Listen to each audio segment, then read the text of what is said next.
जय जगन्नाथ बंधुगण आम जीवन में बहु बाधाविघ्न आसी थाए से सबको दूर करने नीरवता किपरि आमको साहाय्य करिथाए आसंतु जानिबा।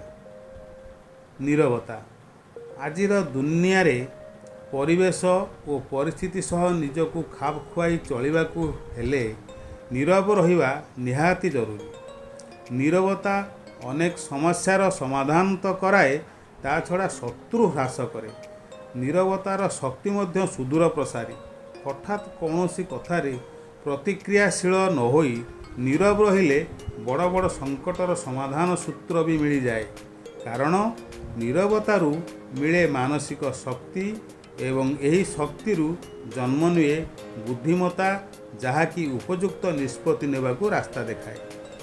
यही नीरवर शक्ति जेकोसी औषध ठार मध्य अधिक उपशमकारी।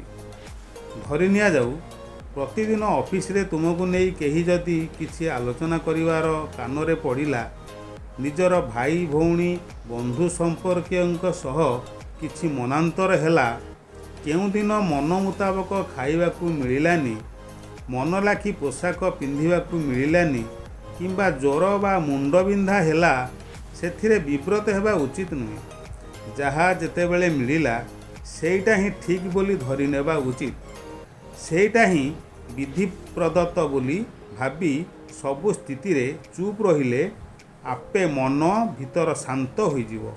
मन शांत हेले स्थिरता आसिबो। किंतु सबु कथारे प्रतिक्रियाशील होई विरक्ति भाव प्रकाश कले अधिक समस्या सृष्टि हेबो सिना, समस्यार समाधान हेबनी कि मानसिक शांति मिलिबनी। तेणु बंधुगण जीवन में शांति पाइबाकू हेले नीरव रहिबा जरूरी अटे। कथारे अछि कहिबा लोक तो महत नुहि महत सहिबा जन, सहिष्णुताहीन बालक बालिका हुअन्ति क्रोधे अज्ञान। नमस्कार।